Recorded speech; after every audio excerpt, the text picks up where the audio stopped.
गोपी गिरिराज सिंह ने कपड़ा मंत्रालय में पदभार संभाला है। तो ये वो पूरी तस्वीर हम आपको दिखा रहे हैं जिसमें विदेश मंत्री के तौर पर एस जयशंकर, अश्विनी वैष्णव जिन्होंने रेल मंत्रालय में पदभार संभाल लिया है। ऊर्जा मंत्री की अगर बात करें तो यहां पर आरके सिंह ने कुर्सी मनोहर लाल को कहा कि आप बैठिए इस पर। भूपेंद्र यादव पर्यावरण मंत्री बनाए गए हैं और रक्षा राज्य मंत्री संजय सेठ को आप देख पा रहे हैं, अर्जुन राम मेघवाल कानून मंत्री।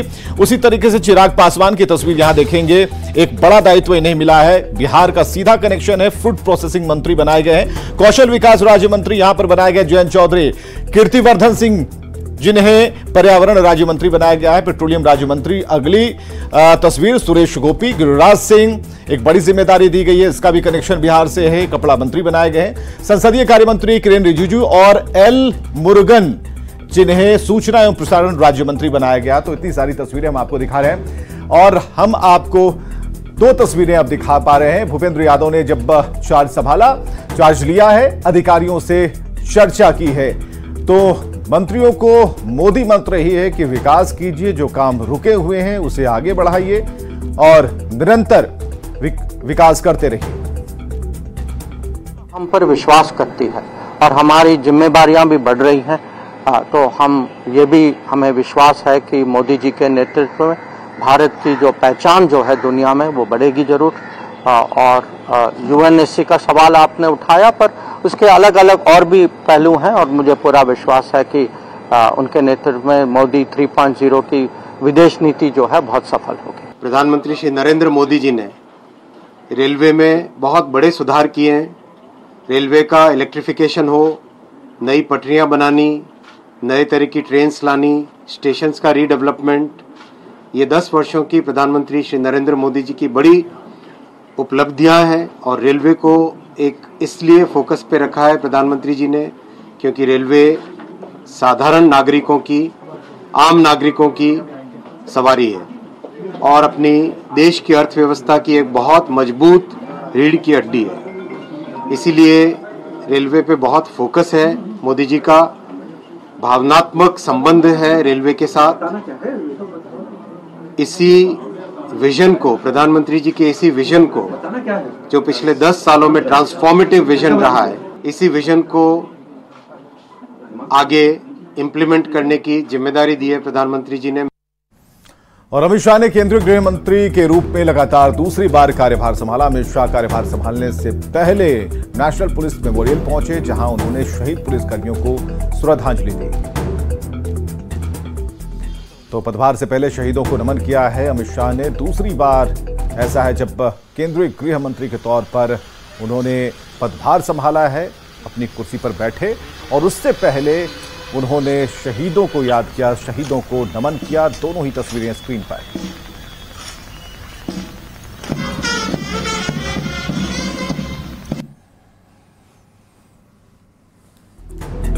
बात चिराग पासवान की, जिन्होंने खाद्य एवं प्रसंस्करण मंत्री का कार्यभार संभाल लिया है और इस दौरान उन्होंने कहा कि पीएम ने जो जिम्मेदारी सौंपी है उसे अच्छे से निभाऊंगा। चिराग पासवान ने इस बार 2024 में हाजीपुर की सीट से चुनाव जीतने के साथ जीत की हैट्रिक बनाई और साथ ही बिहार में इस चुनाव में उनकी पार्टी ने सबसे अच्छा प्रदर्शन किया है। तो पदभार संभालने से पहले की ये तस्वीरें अपनी मां के साथ चिराग पासवान नजर आ रहे हैं और कैसे प्रोसेसिंग प्लांट लगे। जैसा कि हमने कहा भी कि बिहार से इसका सीधा ताल्लुक है, बिहार के विकास से सीधा ताल्लुक है। तो सबकी नजरें, उम्मीद भरी नजरें चिराग पासवान से हैं, खासकर उन इलाकों की जहां पर बहुत संभावनाएं हैं, अपार संभावनाएं हैं। तो पहले स्वर्गीय रामविलास पासवान और उसके बाद चिराग पासवान। मंत्रालय में कहीं कोई फेरबदल नहीं है, लेकिन जिम्मेदारी और चुनौतियां ज्यादा हैं।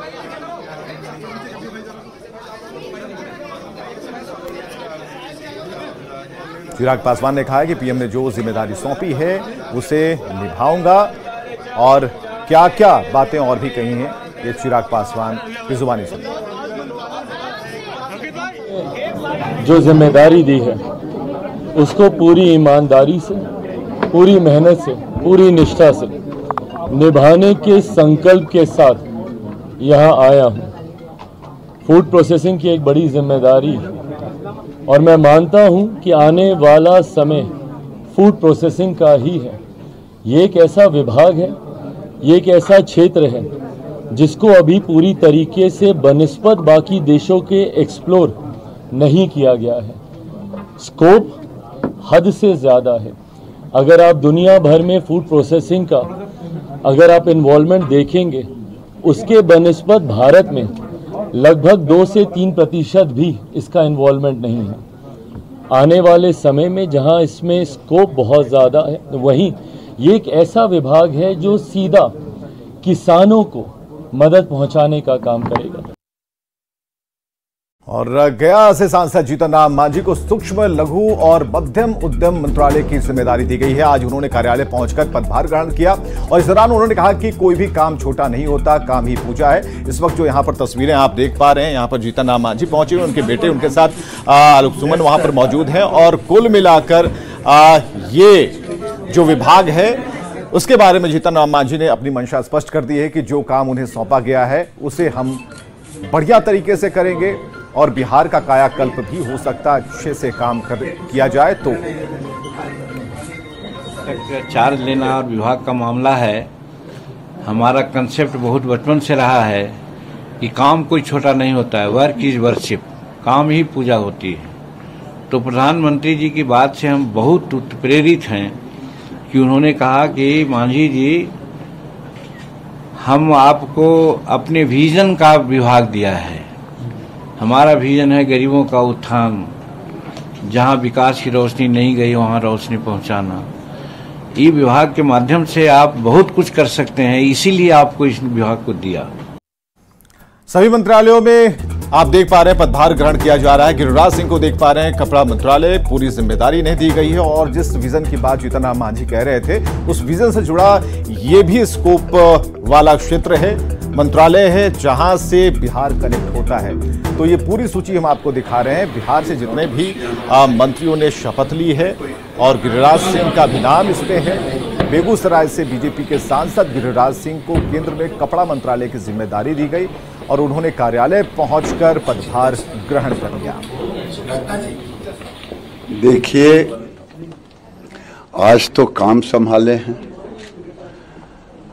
और देश के अंदर में टेक्सटाइल सेक्टर एक ऐसा सेक्टर है जहां सबसे ज़्यादा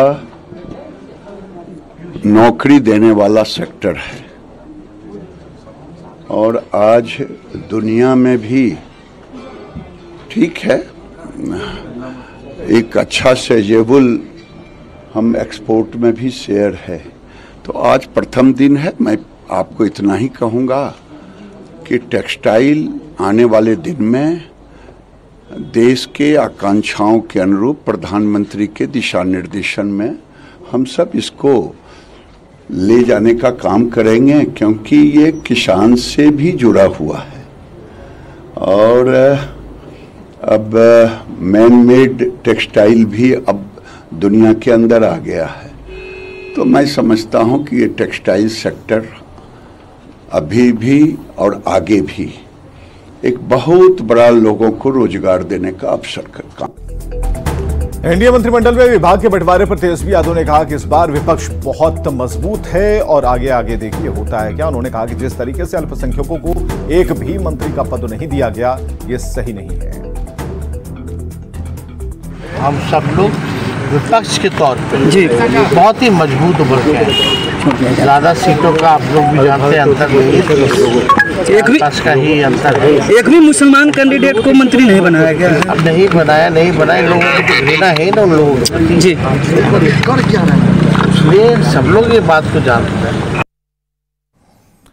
आरजेडी सुप्रीमो लालू प्रसाद का 77वां जन्मदिन है। लालू प्रसाद ने अपने आवास पर चंदन का केक काटा। लालू प्रसाद के साथ राबड़ी देवी, तेजस्वी यादव, मीसा भारती और पार्टी के नेता मौजूद रहे। सबने लालू प्रसाद को जन्मदिन की बधाई दी। तो ये तस्वीरें आप देख पा रहे हैं जहां पर तेजस्वी यादव अपनी पत्नी के साथ लालू प्रसाद को बधाई देते नजर आए। यहां पर लालू प्रसाद के ठीक सामने केक रखा है, यानी तैयारी पूरी थी। अपने पोती को प्यार करते हुए लालू प्रसाद की यह तस्वीर वायरल भी हो रही है। राबड़ी देवी, तेजस्वी यादव, मीसा सभी नेताओं ने लालू प्रसाद को जन्मदिन की बधाई दी। कुछ तस्वीरें सामने आई हैं और पटना से बड़ी खबर आ रही है। 10 अपराधी गिरफ्तार किए गए हैं, 2 लग्जरी कार जब्त की गई है। एक बड़ी खबर राजधानी पटना से, जहां 10 अपराधियों के गिरफ्तार होने की बात सामने आ रही है। 2 लग्जरी कार जब्त किए गए हैं, एक बंदूक, एक राइफल, एक पिस्टल जब्त किया गया। 181 जिंदा कारतूस भी जब्त किए गए हैं। 29 स्पोर्टिंग राइफल भी जब्त की गई है और 13 मोबाइल भी पटना पुलिस के हत्थे लगे हैं और एसटीएफ की कार्रवाई में ये सफलता मिली है। पटना से इस वक्त की बड़ी खबर।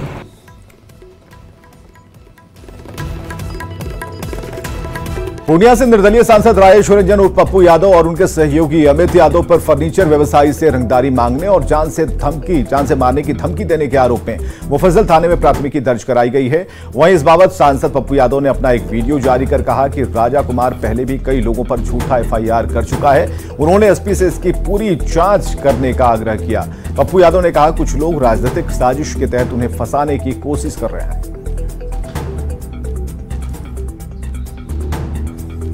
शिक्षा मंत्री सुनील कुमार का बयान सामने आया। न्यूज 18 से बातचीत में उन्होंने बयान दिया है, सक्षमता पास शिक्षकों की होगी काउंसलिंग। 1,87,000 शिक्षकों की काउंसलिंग होनी है। शिक्षा विभाग लगातार बैठकें कर रहा है, खाली पदों को लेकर विचार किया जा रहा है। ये एक्सक्लूसिव खबर हम आपको बता रहे हैं, जिसमें सक्षमता पास शिक्षक की काउंसलिंग से जुड़ी हुई खबर है, जहां शिक्षकों की काउंसलिंग होगी और इसके लिए खाका तैयार कर लिया गया है। खाली पदों को लेकर भी विचार हो रहा है। मंत्री सुनील कुमार हमारे साथ हैं। लगातार बैठकों का सिलसिला शिक्षा विभाग में जारी है। सीधी बातचीत करते हैं। सर, क्या लग रहा है, जिस प्रकार से कई बदलाव देखने को मिल रहे हैं, कई विवाद भी हुए, लेकिन विवाद अब लग रहा है कि सलटता हुआ दिख रहा है, कितना बदलाव और होगा? देखिए, पूर्व में भी शिक्षा विभाग ने बहुत अच्छे काम किए हैं और इसी वजह से आज शिक्षा के क्षेत्र में पढ़ाई में कुछ सुधार आया है, लेकिन उसमें और सुधार की आवश्यकता है। हम लोग चाहते हैं कि जो पढ़ाई हो, चाहे वो स्कूलों में हो या कॉलेजों में हो, उसका स्तर बहुत अच्छा हो और बिल्कुल स्टूडेंट सेंट्रिक हो पढ़ाई, और ताकि बिहार का जो फ्यूचर जनरेशन है वो बेहतर इक्विप्ड हो सके, कामयाब हो सके भविष्य में। तो अगर हमारा ये उद्देश्य है तो निश्चित रूप से सभी को सहयोग देना पड़ेगा, चाहे शिक्षा विभाग हो, मंत्री हो, चाहे यहाँ के पदाधिकारी हों, शिक्षक हों, जो वाइस चांसलर्स हैं, जो अभिभावक हैं, और हम सभी जो माननीय मुख्यमंत्री श्री नीतीश कुमार जी के गाइडेंस में काम करते हैं और उनकी पैनी निगाहें हमेशा शिक्षा विभाग पर रहती हैं। तो हमें पूरा यकीन है कि आने वाले समय में हम लोग और प्रगति करेंगे और ये बात निश्चित है कि जब कोई भी पॉलिसी बनाई जाती है तो समय समय पर उन पॉलिसियों में समय के अनुरूप, आवश्यकता के अनुरूप कुछ बदलाव होते हैं ताकि शिक्षा का स्तर और बेहतर हो सके। सक्षमता परीक्षा पहली बार ली गई है और राज्यकर्मी का दर्जा भी मिलने वाला है शिक्षकों को। लगातार सरकार को भी इंतजार है और शिक्षक भी इंतजार में है कि काउंसलिंग कब से होगी, पोस्टिंग कब से होगी। सक्षमता को लेकर क्या तैयारी है? सक्षमता को लेकर काउंसलिंग की तैयारी है, लेकिन आप मानेंगे कि सक्षमता 2 अभी लेना बाकी है उसकी परीक्षा, और हम लोग चाह रहे हैं कि आयोग उसे जल्द से जल्द करा दे ताकि जो लोग एप्लीकेंट हैं, मेरे ख्याल से 75 या 80 हज़ार और हैं, वो लोग जल्द से जल्द परीक्षा ले सकें। और जब परीक्षा फल आ जाएगा तो हम लोग आगे बढ़ेंगे और काउंसलिंग करेंगे और उन्हें, जैसा कि सरकार ने, माननीय मुख्यमंत्री जी ने घोषणा की है, तो राज्यकर्मी का दर्जा भी उन्हें मिलेगा। सक्षमता 1 के जो रिजल्ट अभी आए हैं और 1,87,000 जो पास आउट टीचर हैं, उनकी काउंसलिंग पहले करा रहे हैं या सक्षमता 2 परीक्षा के परिणाम के बाद? ये ऑनगोइंग प्रोसेस रहेगा क्योंकि इसमें थोड़ा वक्त लगेगा। सक्षमता 1 का जो लोग उत्तीर्ण हुए हैं और सक्षमता 2 के जो उत्तीर्ण होंगे, तो इन सब में थोड़ा वक्त लगेगा, लेकिन ये हम लोग ऑनगोइंग प्रोसेस है, इसको हम लोग शुरू करने वाले हैं बहुत जल्दी। काउंसलिंग शुरू करेंगे इस मंथ में? अभी उसमें हम लोग निर्णय ले लेंगे कि अगर हम लोग का सक्षमता 2 का जल्द से जल्द परीक्षा हो जाती, रिजल्ट हो जाता है, तो तो उसके बाद हम लोग साथी करें तो बेहतर है, ताकि सबको सामान्य अवसर मिल सके। इसके बाद क्या लग रहा है कि जो शिक्षक हैं उनकी पोस्टिंग में किस प्रकार की रणनीति अपना रहे हैं? पोस्टिंग को लेकर जो रैंडमाइजेशन है या सॉफ्टवेयर जो पोस्टिंग होगी उसको लेकर क्या रणनीति बनाई? देखिए, जो सॉफ्टवेयर बिल्कुल तैयार है और रैंडमाइजेशन होगा ताकि उसमें कम से कम इंटरफेरेंस हो सके। तो हम लोग रैंडमाइजेशन का ही मेथोडोलॉजी अडॉप्ट करेंगे ताकि उसमें इंटरफेरेंस कम से कम हो सके और उसमें ऑब्जेक्टिविटी रहे। उसी तरह का हम लोग अप्रोच रखेंगे। बिल्कुल, क्योंकि कई ऐसे हैं जिनको फर्स्ट चॉइस नहीं मिला, सेकंड और थर्ड मिला है, कई ऐसे हैं जिनको मिल गया है। तो क्या चॉइस को लेकर कोई कंसीडर करने वाले हैं कि हाँ फर्स्ट चॉइस ही कोशिश रहे कि उनकी पोस्टिंग फर्स्ट चॉइस पर हो, ऐसा भी कुछ है? या होम ब्लॉक को लेकर भी है कि भाई महिला टीचर 15-16 साल से दूर थी दूसरे जिला में, या पुरुष दिव्यांग भी, तो क्या होम ब्लॉक को लेकर कुछ तैयारी है कि महिलाओं को होम ब्लॉक या दिव्यांग को होम ब्लॉक में दिया जाए? देखिए, फिलहाल तो आपने देखा होगा सक्षमता 1 का जो रिजल्ट है उसमें 90% से ज्यादा लोगों को होम डिस्ट्रिक्ट मिला है जी। और विशेष परिस्थिति में अगर कोई बीमारी की बात होती है या दिव्यांग हैं या उनको फर्स्ट चॉइस नहीं मिला है तो बाद में उस पर जरूर हम लोग मानवता के आधार पर कंसिडर करेंगे।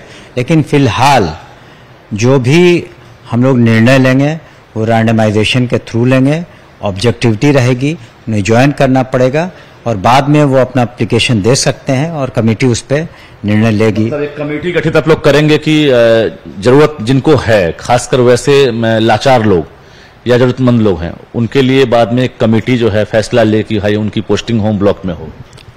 अब उन्होंने जो पहले तो हम लोग देख लेंगे कि रैंडमाइजेशन के थ्रू अधिकांश आप देख रहे होंगे फर्स्ट फेज में भी जो हुई है सक्षमता की परीक्षा, उसमें अधिकांश को 90% से अधिक को गृह जिले मिल गए हैं।